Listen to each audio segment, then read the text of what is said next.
Since the sunshine comes from the east, till the light of the dark is coming, we are all up in our eyes, we are all up in our heart, we are all up in our mind, under the same sky. Not only one in blood and land, not only one on skin's color and language. We have one spirit, we're one in struggle. Let's reach our dream together. We can, we are young together. Hey, hey,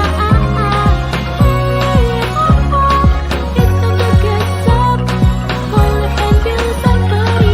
Set to go, we step together. One spirit to go. Great.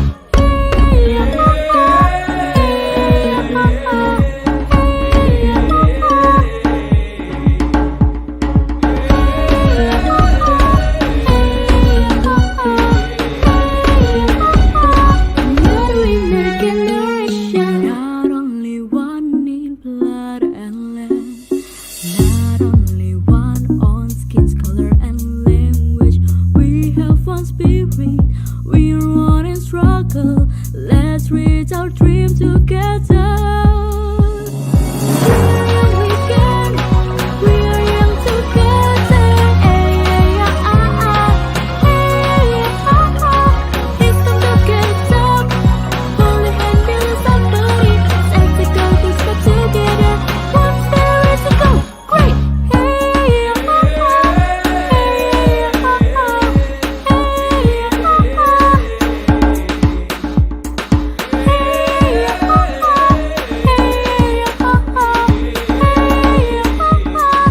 are doing our generation. It's as high as you can. Hold as much as you can. Hold on.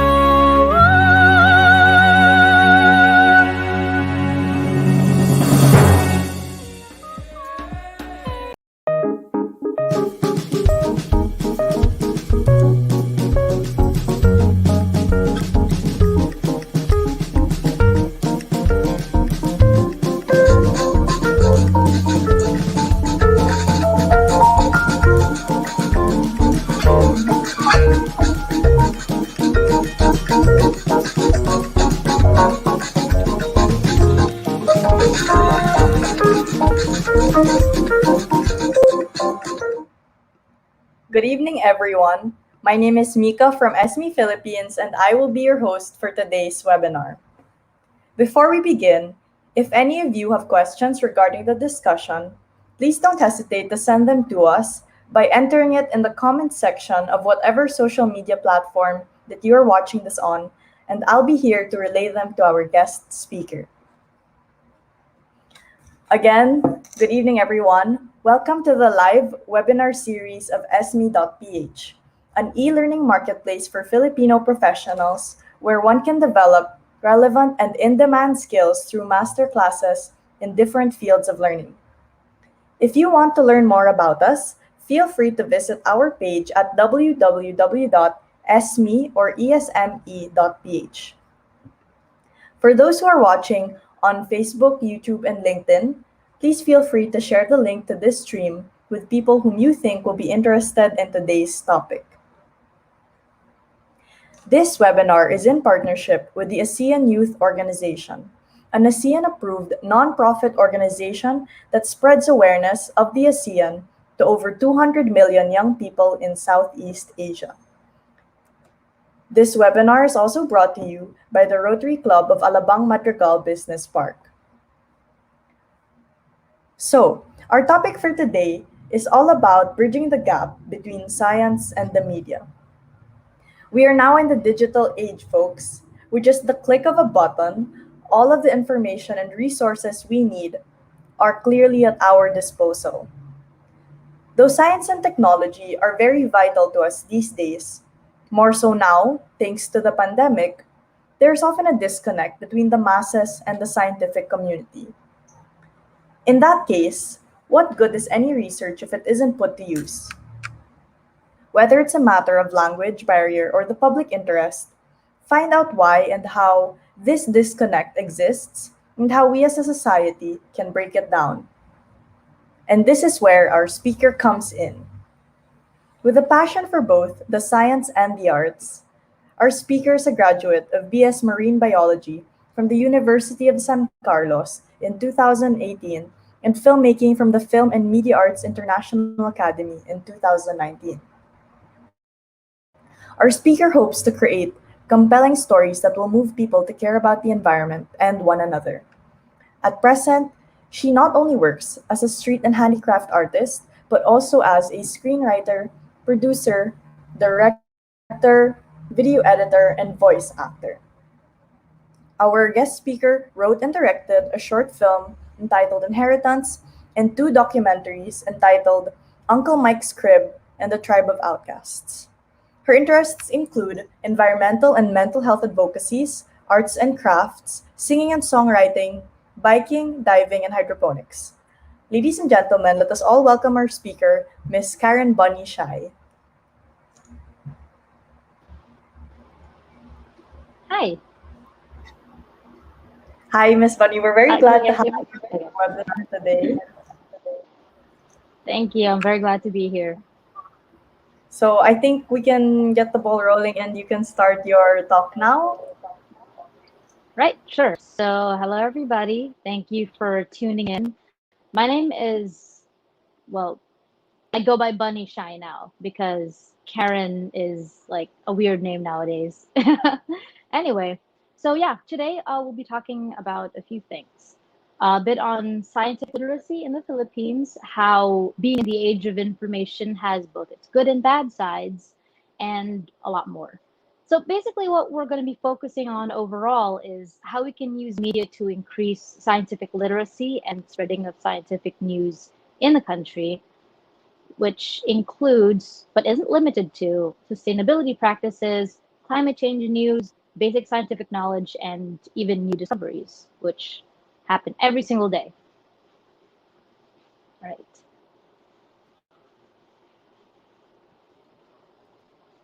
All right, there's my presentation. So, as the title says, Science in Media Bridging the Gap.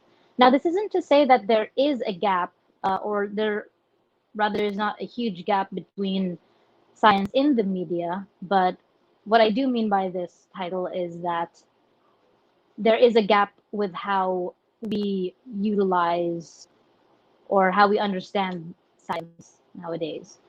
And this presentation hopefully will convince some people to, well, make a few changes.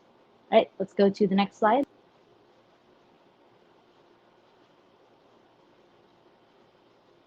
All right. Yes, so I'm going to be talking about 5 key points today, such as where is the interest. Um, I'll explain a little bit about the age of information, video and content creation, what makes video so effective in the first place, and where do we, as the general public, as viewers, creators, scientists, and educators, can can come in, like, basically. All right, next slide, please.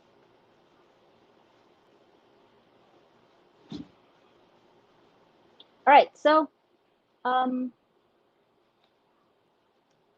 yeah, in the 2019 results of the Program for International Student Assessment, or PISA, which is conducted every year by the Organization for Economic Cooperation and Development, out of 79 countries, the Philippines ranked last when it came to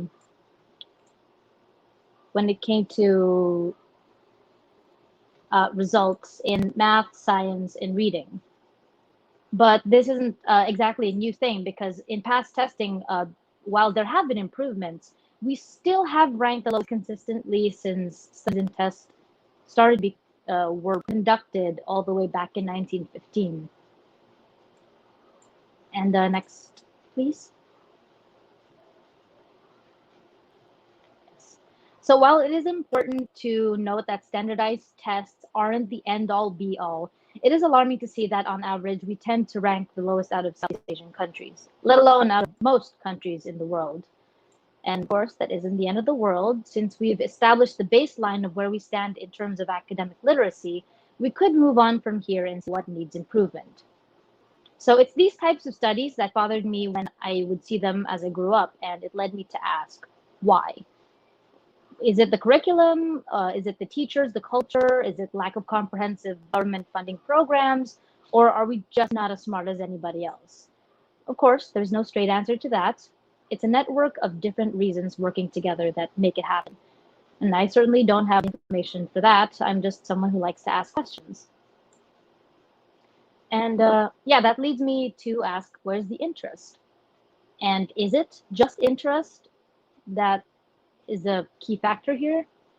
So while the government continues to put a lot of effort, I think, into improving the quality of education in the country, as we can see, it's still insufficient. Now, on a public level, it may just be worse than on the academic level, because for one thing, social media and the internet in general make it far easier to spread false news. But at the same time, it makes it much easier to communicate and spread actual news. So, like I said, there's the bad and there's the good. Whenever, since the internet is, the internet was a revolutionary invention, and globalization would definitely not have happened as quickly as it did without the internet. So, like I said, good with the bad. And yeah, so with the same technology and the world of knowledge quite literally at our fingertips, you could Google almost anything and you would get results for it. It could teach you whatever you want. I know I've learned most of my editing skills from YouTube University. So since it's obvious that we can access this information at practically any given time, so we have connection, where is the interest in doing that in the first place? Now, I've personally always been interested in science. I've watched documentaries alongside cartoons, and I've wanted to be a marine biologist ever since I was a kid. But I understand that this isn't the same for everybody. So, according to studies, a few reasons for lack of interest, and by the way, these are studies that were conducted specifically in the Philippines, are number one, lack of quality education, number two, lack of exposure to science outside the classroom, and number three is general distrust of scientific findings. With the second one, I can really see why lack of exposure to science outside the classroom would be an issue, because when I was younger, I would see science as just a subject that I had to pass.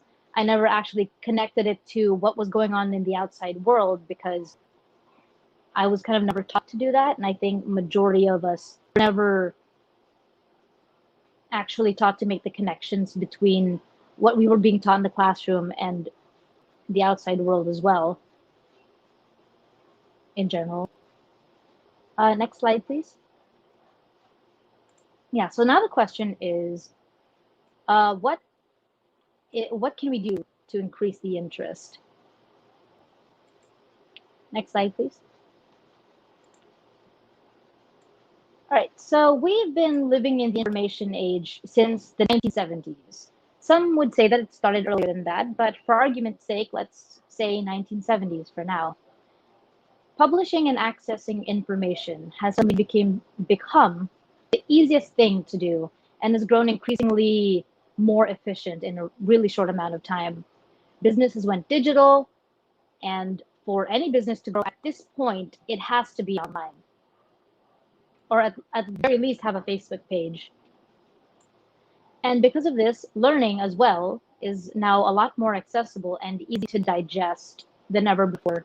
And even more so for people who primarily learn better with audiovisual stimuli, which is most of us, to be frank with you.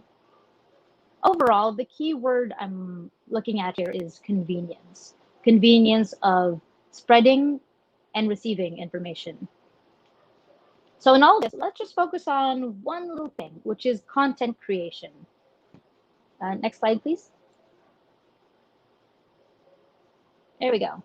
So I can't explain every single aspect of video because it's so broad. So I'm just going to start off by asking, have you noticed how much shorter videos are getting in general?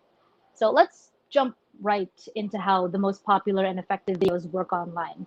First and foremost, there are TikToks. And I know a lot of people would just cringe at the thought of TikToks, like, oh my gosh, only teenagers do that or whatever. But it is a pretty valuable source of information. I've depending on who you follow, of course.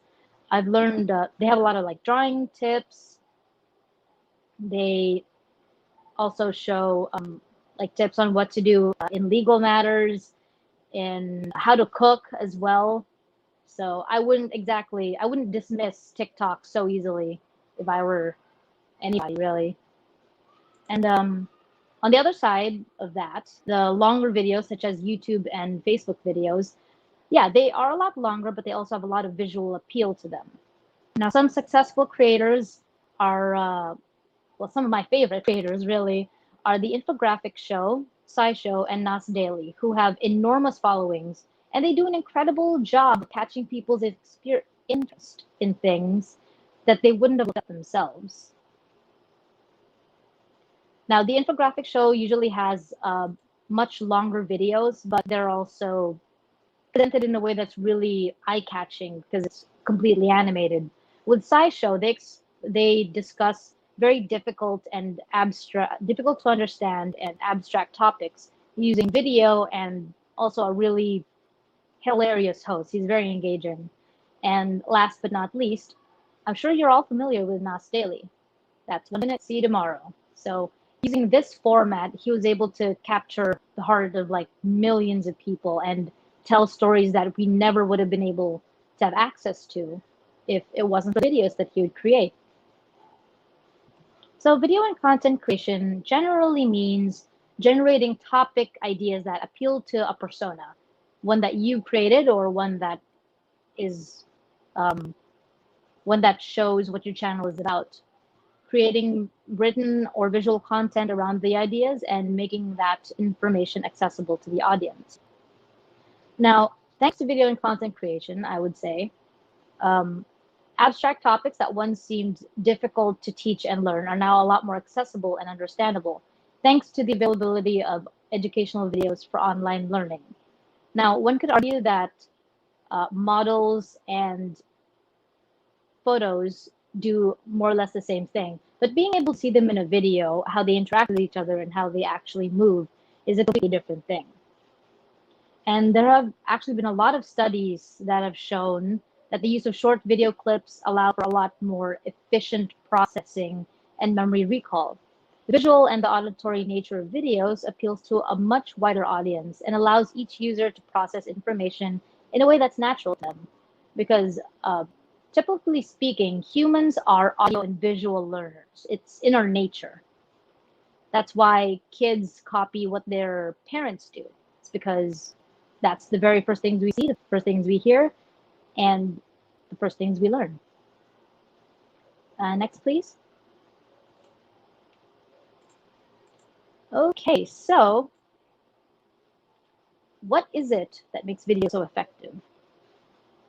Now, I can't explain every single aspect of video because, you know, it's like I said earlier, I can't explain every single aspect of video, but basically what I can say is, next slide, please.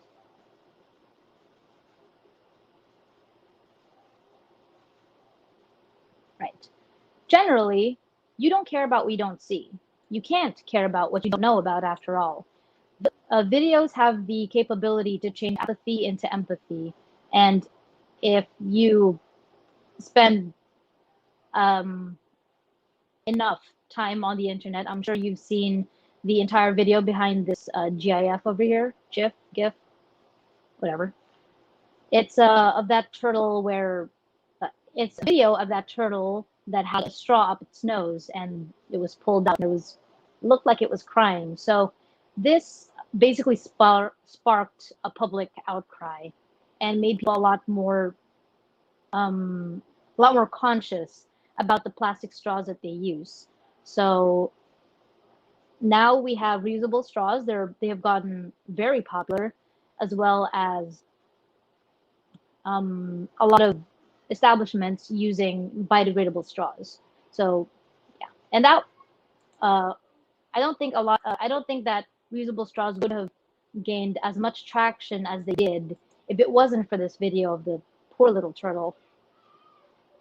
Another really good example is Greenpeace, when they released the videos of the Russian whale hunting fleets back on April 27th of 1975. They launched the world's first anti-whaling campaign from the docks of Vancouver, and that mission would become the spark that ignited a global Save the Whales movement and eventually helped secure an international ban on commercial whaling. So yes, they broadcasted the events on the radio and released the footage as well. So they were able to get hundreds and thousands of people, if not millions, on their side. Next, please. Next is abstract concepts are much more easily explained and retained. If you're using video for education, not only can you explain abstract concepts to people, but they're far better retained because, you can see it. And you generally remember things better when you see them instead of when you read them. It's also important to note that there are people out there that can't visualize things in their heads. You can show them a picture of an apple, you can show them an apple and they'll recognize that it is one, but they actually can't picture it in their heads. I forgot what it was called, but that's an actual thing. And I would say that they're put at a severe disadvantage when it comes to education just because of that. It's not something that they can control. So using video to teach would level the playing field for them, I think. Okay, next slide. Another thing is that you can learn a lot more things a lot faster.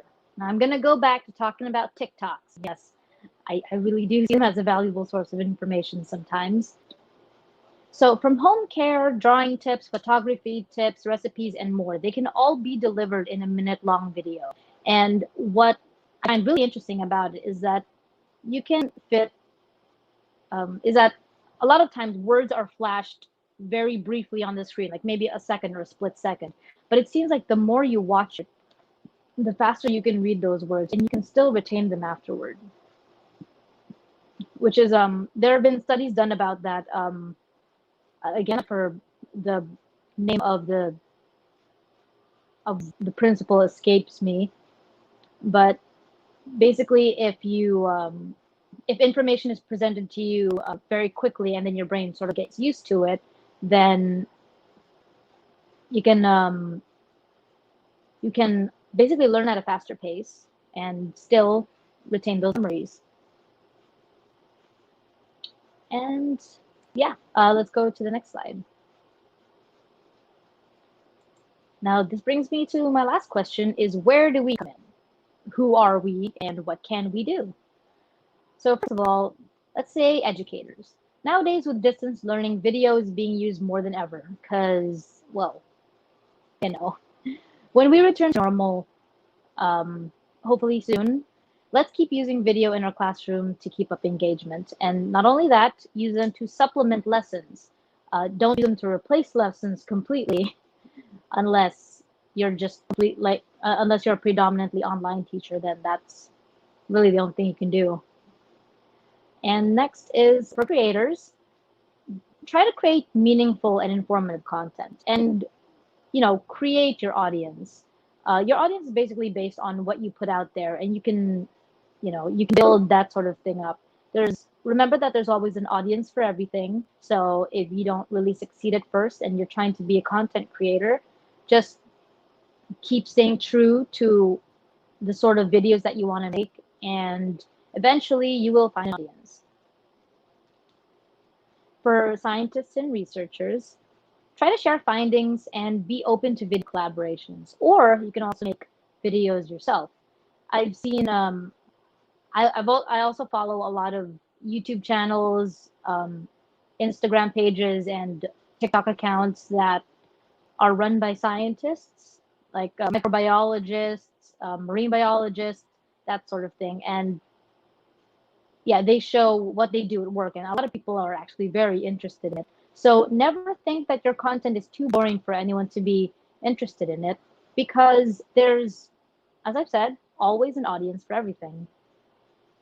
And finally, for viewers, the majority of us, don't forget to, like, share, and recommend videos to, well, anybody really, so that they can gain traction, and spreading information is the best way for everybody to sort of be on the same page with something. And all in all, one of the most important things about video is that you have to be able to sort of like speak their language. How do I explain this?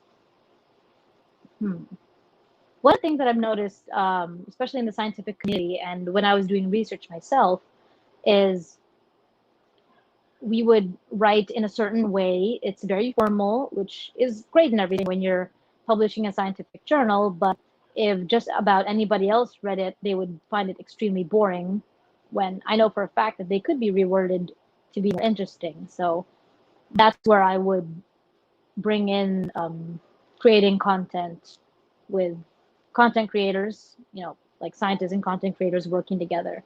Yeah, that's just another thing I wanted to throw in there. So yeah, that's all I have for the presentation. Right. Next slide, please. Okay, so before we begin the question and answer segment, we're going to be showing a video.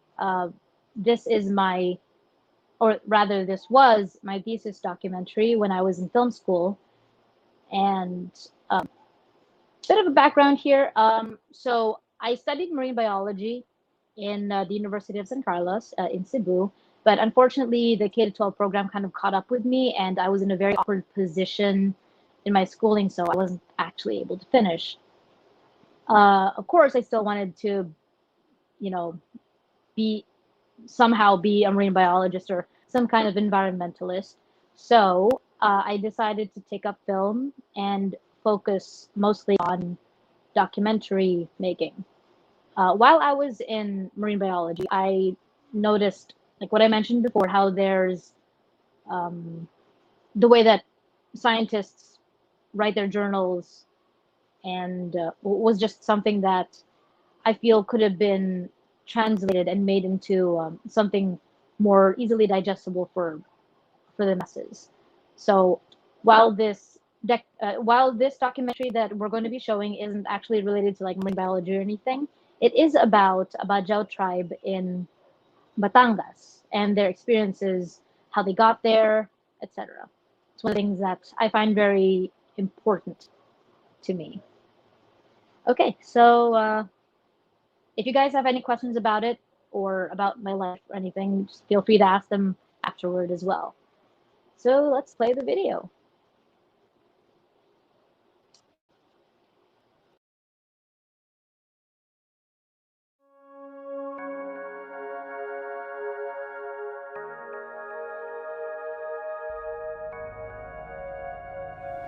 Isa lang kwento yun eh. Kami ang tinatawag mga Sama tribes. Kahit Sama, marami kaming klase, more or less to 20 tribes, lingwahe. Ako po isang Sama Bangingi, actually. Pero ang iba dito, karamihan Sama Siasi, Sama Laminusa, Sama Tawi-Tawi, at higit sa lahat tinatawag na Sama Badyaw.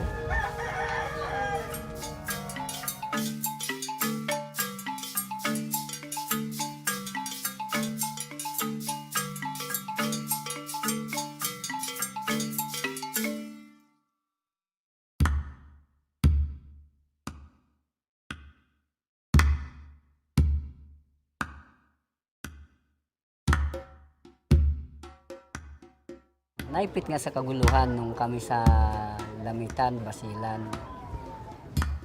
Karoon ng martial law, 8 taon pala ako noon. Umalis kami ng Basilan puntang Zamboanga.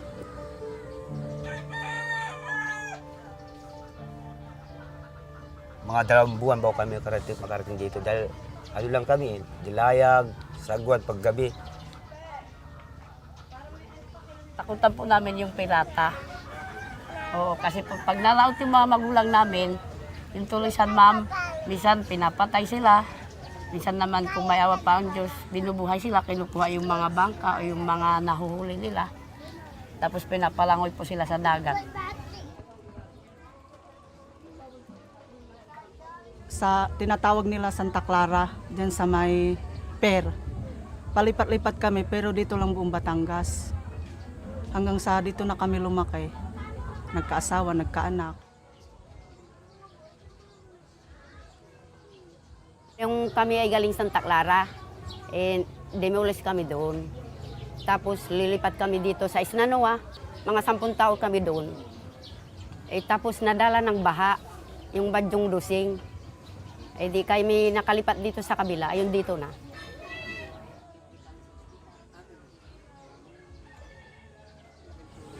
Maraming isda. At talagang malaking bayan at malapit na rin sa Maynila. Mabalitan ng iba, ayos ang pamumuhay namin dito. At malaki talaga binago nung narito na. Nung nabalitaan, nagsunuran na rin ng iba.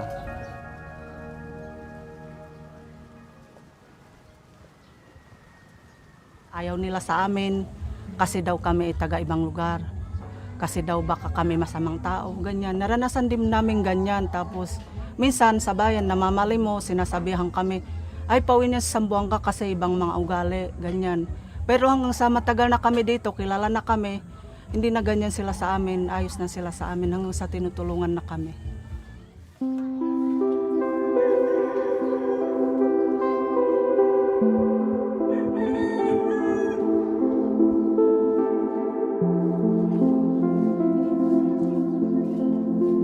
Maganda ang buhay namin, nakapag-aral ng anak namin.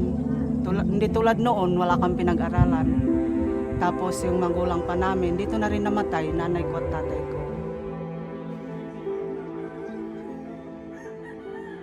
Balik kasi po, 2 baryo to. Ang pangalan nito po ay Malitan talaga, tapos yung isang baryo, Wawa. Ayun ko, sa mga Tagalog naman yan eh. Dahil kami, dating lang kami dito. Tinawag kami, Barangay Badyawan, Malitam.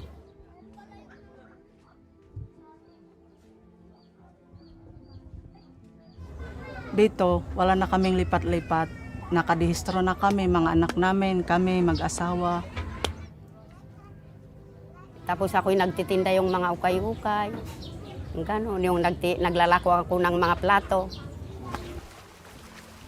Bilang makapagtapos sana yung mga anak namin, salamat na rin po at may tumulong sa amin na gobyerno, pero kulang pa rin po yun sa amin.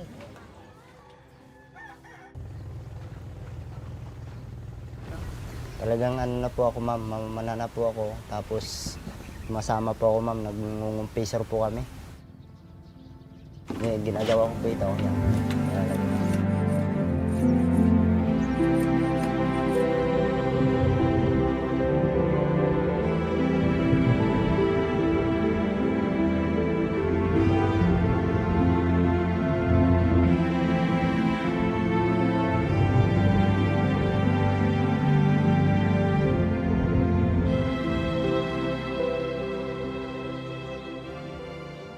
Pagpalagay ko sa isang araw ko, hindi mawawala ng kahit balang 500 bawat isang araw nung hindi pa pinagbabawalan nila.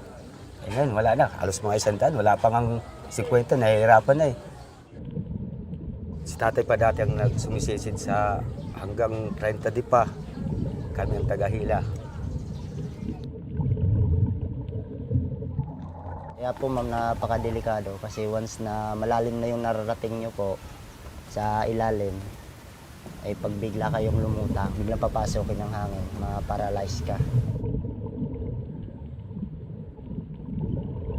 Noon nang nakukuha nila ng isda, yung mga muslo na malaki. Yung noon, nung kami bagong dating, talaga ayos ang buhay namin. Pero ngayon,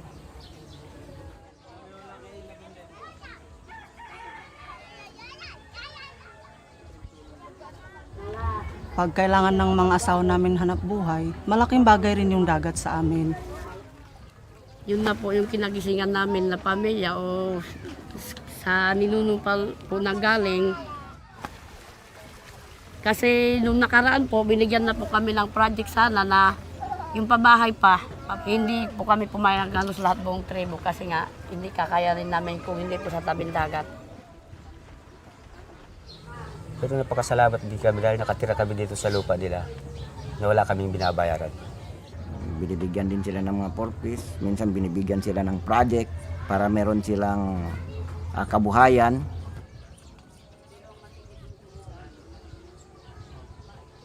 Sabi namin, kailangan namin ng ilaw at tubig kasi wala kaming sariling kontador.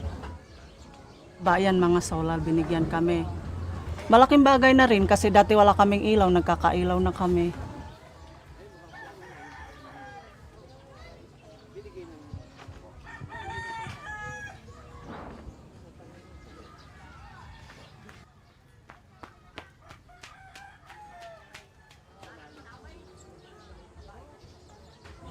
Dito halos to mga basura. Nilinis namin. Hanggang sa ngayon naglilinis pa kami.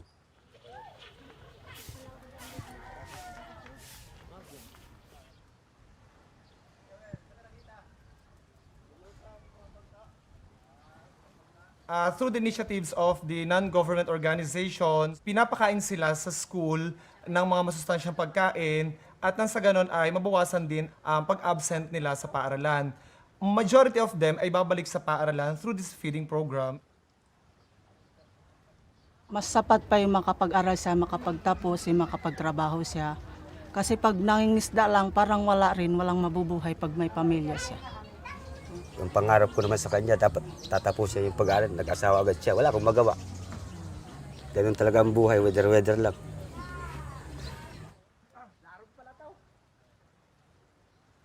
Kasi tradisyon po sa amin yun na nag-aasawa po ng maaga.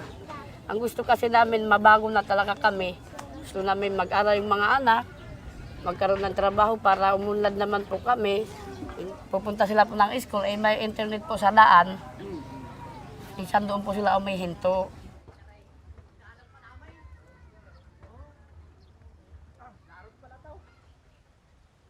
Ang gusto po pa mangyari para tumulong naman sila sa kapwa namin na walang pinag-aaral para magkaroon ng trabaho dito sa buong Batangas.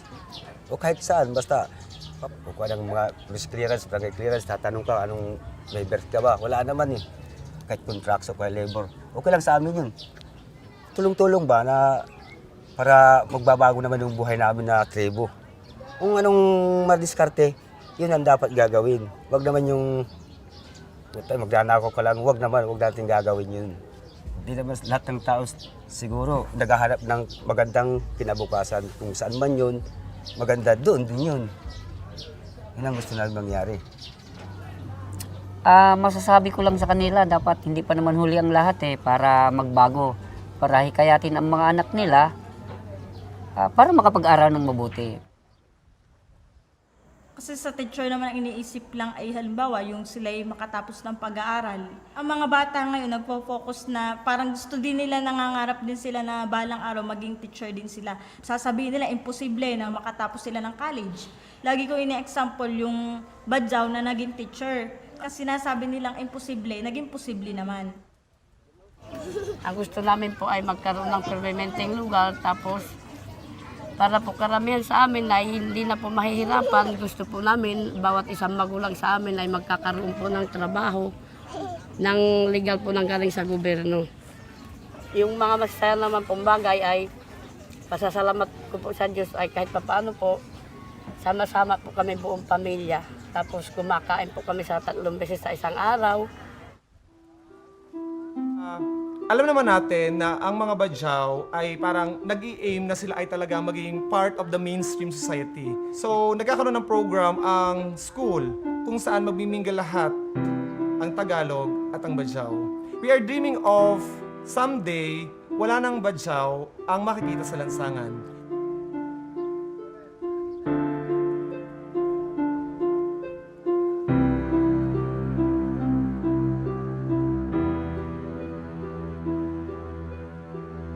Ang gusto ko na mangyari sa mga apo ko ay sila ay nakatapos. Dahil yung mga magulang, yung katulad sa amin, wala kami pinag-aralan. Kung sinong tumutulong sa amin, di maraming salamat. Sabi nga, ay kahit hangarin man natin ang malaking kita, kung hindi may ipagkaloob sa atin ng Diyos, hindi natin mabubuhay.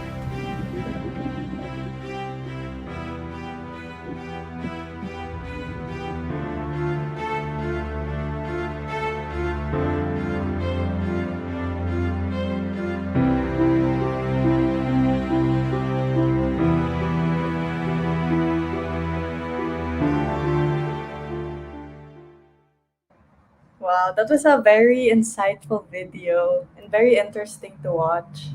Oh, you're muted. Oh, it's good. Okay. Yes. All right, This is cool. so Well, cool. I'm glad you liked it. I'm still very hard on myself with it, so still don't think it's good enough, but It really you is. know I how it was is.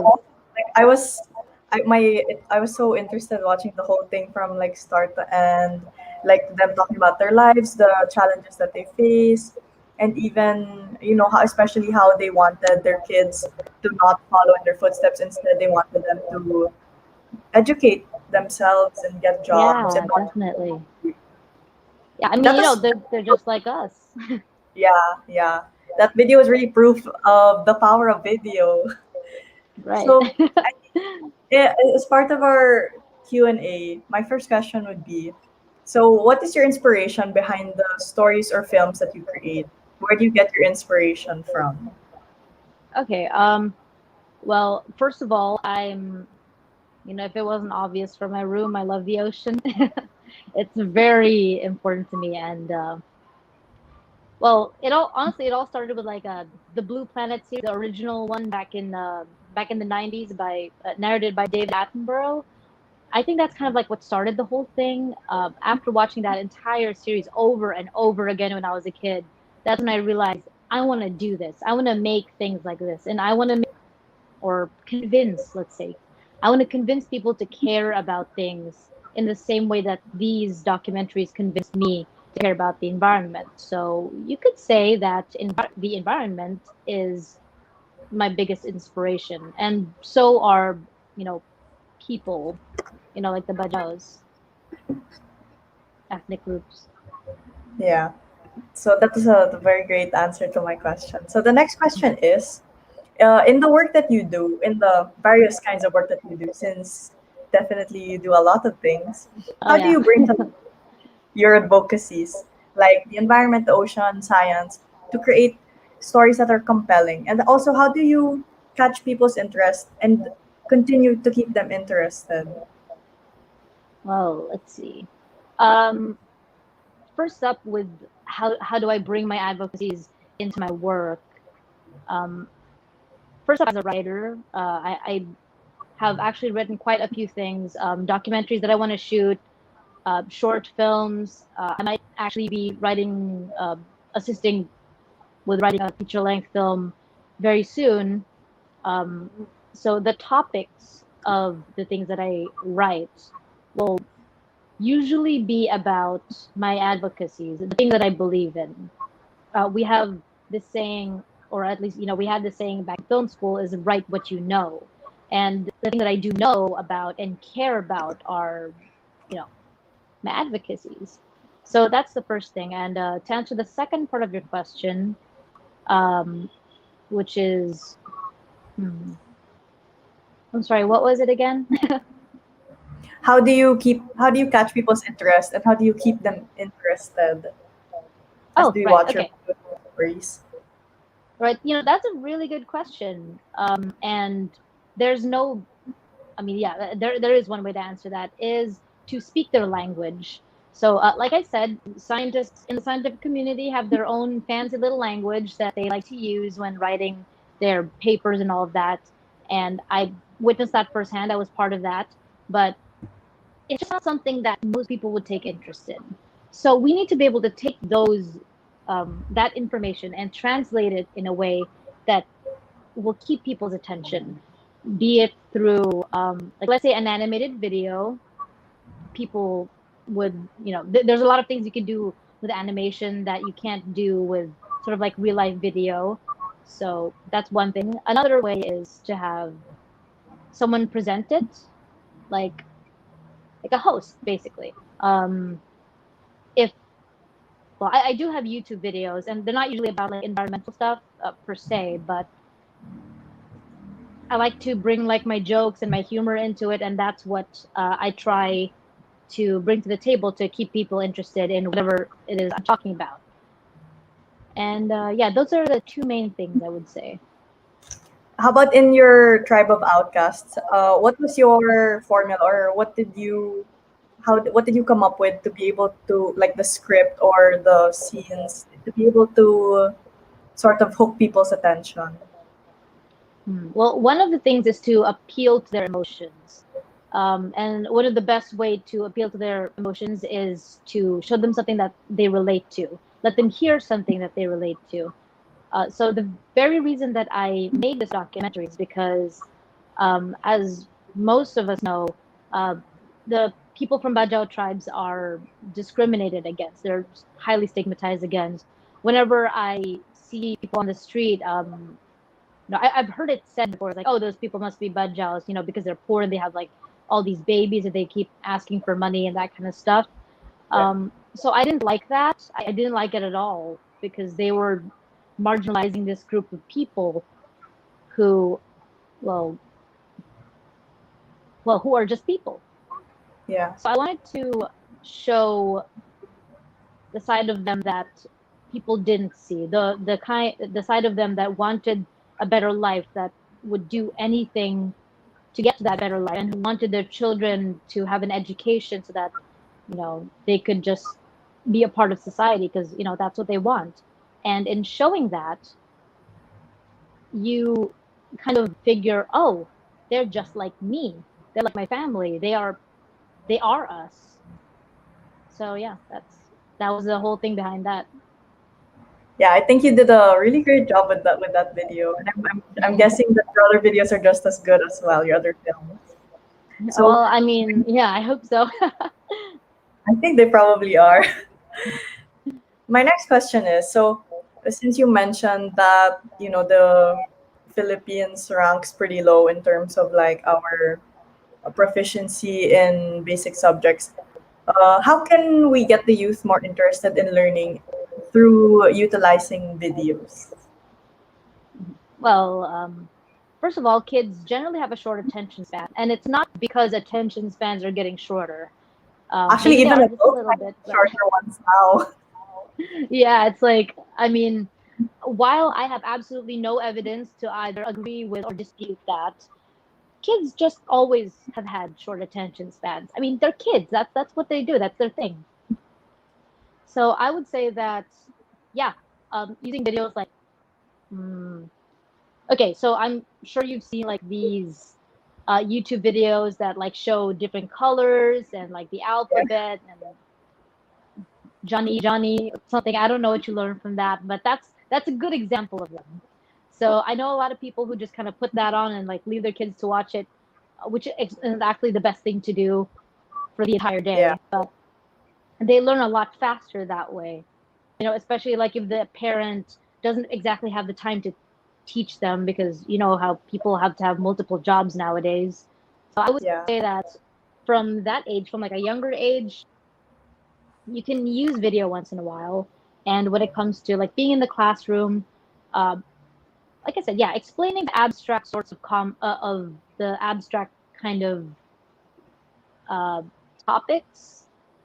Like when I was in biology class, we had these images of these, like we had diagrams, and they would explain like, this is how it is, this is how you synthesize, this is how ATP is like this, Yeah. and photosynthesis is like that, and they would just show photos, and I would be like, I still don't get it. I really don't. I'm trying. I know I'm not dumb, but I just can't get it. So I would go online and find videos on like SciShow that would explain everything, and everything's moving and showing exactly how it happens. So I would say that that's the best way to utilize it. It's like Actually, see. even like students, older students, Khan Academy is so famous now. It's really helpful to learn from Oh yeah. videos, especially with online learning. Yeah, definitely. A lot of people are still surprised that I like to go on to these sites and learn just because I want to learn, or just for fun. It's like, what? You learn for fun? Yeah, because it is fun. It can be fun. You just have to find the right tools. that will make it fun. That's true. So in line with that, with the students and videos, what do you think it will take to make videos more popular as a learning aid or education material in schools and universities? Well, with like colleges and universities, they do use video a lot, so I think that's great and everything. But when you go to sort of like the younger years, like let's say grade school, high school, maybe senior high. I'm not sure because I've never been a senior high student. Um, yeah, with I've heard that a lot of teachers still don't like to use videos because there's kind of like a high stigma against them. Okay, I don't know if this is true or not, but if it is true, I hope it's changed soon enough that like let's say some people don't like to use video because it's like lazy learning. I've heard this term tossed around before, and I mean it's not lazy learning. Yeah, I mean for one thing, just like use the videos in class or tell your students, hey, you can watch these videos if you still don't understand it. It can help a lot of students like you know who are sort of like struggling to understand concepts. Because with the video, of course, you can just go back and watch it over and over again until you get it, or you can yeah, find another video that can explain it more in depth. And I really wish I had that when I was a kid, because for the longest time I thought I wasn't intelligent, but it turns out I just learned differently. that's true. A lot of So yeah, students are more visual learners, but exactly. most of the material And that they're given is just pictures or text. So that's why a lot of students yeah, struggle. exactly. And I know Filipinos aren't dumb. We Yeah, just haven't had the right tools. We haven't had the right training. That's all. definitely. So I think the last question would be, what are some tips for aspiring video or content creators? What would you tell yourself? What would you tell yourself that was like Hmm. starting out, just a fresh graduate, and trying to make films? Okay. Well, first and foremost is um, find what you care about and make content about that. You can't. Well, I mean, maybe you can, but it's best to work on things that you actually, you can put your heart in, because usually the end product is kind of a reflection of, how you felt when you were working on it. And this is held true with a lot of videos I've made.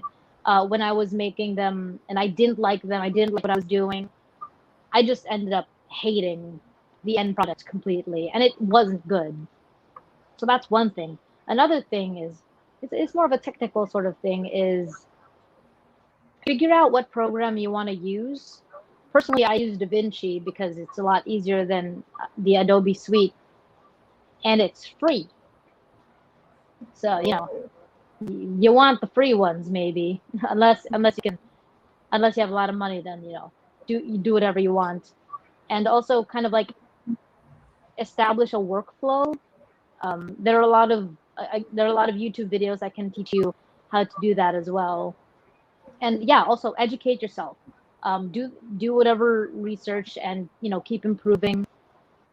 And yeah, don't lose hope. It's fine if your video gets like just a few views, like 5, 10 views at first, because you're starting out. You're not supposed to be good. You're going to create 100 bad videos before you make one good one, and that's okay. Thank Yeah, you for that. That was very, very simple but also straightforward advice. Thank you so much, Miss Bunny, for being with us today. Uh, is there anything that you would like to promote? yeah. Well, you can follow me on Facebook and YouTube on at Bunny Shy. I would post my Instagram as well, but I don't like post a lot on Instagram, so you don't have to follow that. Again, thank you, Miss Bunny Shai, for speaking with us and sharing your expertise and knowledge today. It was very insightful to learn from you. I definitely learned a lot, and your video was very meaningful, nice to watch. Well, thank you. I was So very happy to be here. we are glad to have you. So for everyone who attended this webinar, all of you can get a digital certificate of your attendance. For sure you want to get yours. If so, just head on to our website at www.esme or esme.ph or click on the link that we posted in the comments section below. Make your account and navigate to the title of the webinar that you joined in today and claim your digital certificate. Before this webinar comes to a close, I would like to invite everyone who wants to learn more and increase their knowledge and skills. Just visit our website. Again, it's www.esme or esme.ph. There, we offer a wide range of masterclass courses, those of which you can enroll in based on whatever is relevant to your passion, career, and interests. Again, this is Mikael Mayan from ESME Philippines. Thank you so much to Ms. Bunny Shai for joining us today. Thank you, everyone, and have a good night.